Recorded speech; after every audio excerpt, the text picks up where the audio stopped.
जय श्री राम। आप सभी श्रुति सौदागणों के चरणों में दास का प्रणाम। आज हम भगवान श्री के एक विलक्षण वक्ता श्री करमैती बाई जी के पावन जीवन चरित्र को श्रवण और मनन करने का प्रयत्न करेंगे। श्री राघव जी की कृपा से यह संभव हो पाएगा। तो करमैती बाई जी का जन्म जयपुर के खंडेला नाम के एक इलाके में हुआ, एक कस्बे में हुआ। उनके पिता का नाम पंडित परशुराम जी था। वे वहाँ खंडेला के सरदार के राजपुरोहित थे। करमैती जी बचपन से ही भगवान के चरणों में इनका मन लगा हुआ था। यह बालिका श्री कृष्ण का ध्यान तथा नाम का जप किया करती थी। कभी कभी हाँ नाथ करके कर्दन करती, कभी कीर्तन करते हुए नाचने लगती और कभी हंसते हंसते लोटपोट हो जाती।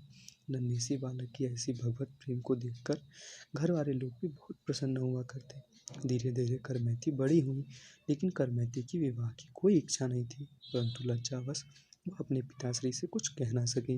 पिता ने इनका विवाह कर दिया, लेकिन जब ससुराल वाले इन्हें लेने आए तब वे व्याकुल हो उठी।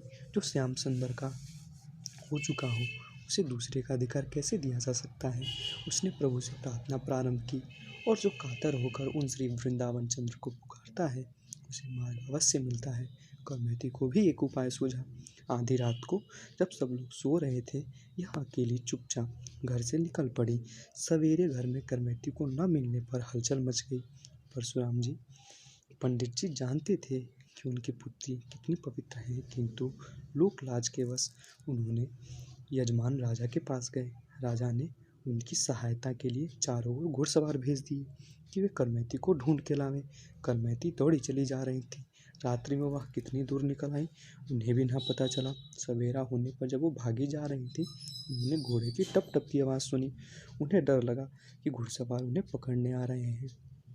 उन्होंने आसपास इधर देखा उधर देखा, उन्हें कोई वृक्ष नहीं दिखा। तब करमैती बाई जी ने एक मरा हुआ ऊँट देखा। उस ऊँट के पेट को श्रृंगालों ने खा लिया था। करमैती जी की दृष्टि उस ऊँट के पेट पर पड़ी, पेट में बनी कंदरा पर पड़ गई। इस समय वह सांसारिक विषयों की भयंकर दुर्गंध से भाग रही थी। मरे हुए ऊँट के शरीर से निकलने वाली गंध उन्हें विषयों की दुर्गंध के सामने तुच्छ जान पड़ी। भागकर वह ऊँट के पेट में जाके छिप गई। घुड़सवार पास तो आए नहीं दुर्गंध के मारे, और वह उस ऊँट और घुड़सवारों ने ऊँट की ओर देखा भी नहीं। वे वहाँ से शीघ्रतापूर्वक लौटकर चले गए और हताश होकर राजा के पास चले गए। माता पिता भी अपने पुत्री के संबंध में निराश हो गए। एक बार उनके पिता वृंदावन की तरफ आए। वृंदावन की तरफ वो बढ़े तो उन्होंने एक पेड़ के ऊपर जाकर देखा तो ब्रह्मकुंड के पास एक वैरागिनी बैठी पड़ी थी। वहाँ जाकर पर उन्होंने देखा कि साधु वेश में करमैती बाई ध्यान मग्न बैठी हुई थी। उनकी आंखों से अश्रुधारा बह रही थी।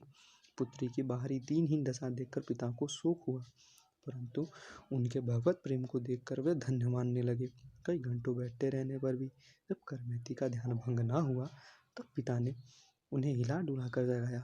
वे उसे घर चलकर भजन करने का आग्रह करने लगे। करमैती ने कहा, पिताजी, यहाँ आकर भी कोई लौटा है? मैं तो ब्रज राजकुमार के प्रेम में डूबकर मर चुकी हूँ।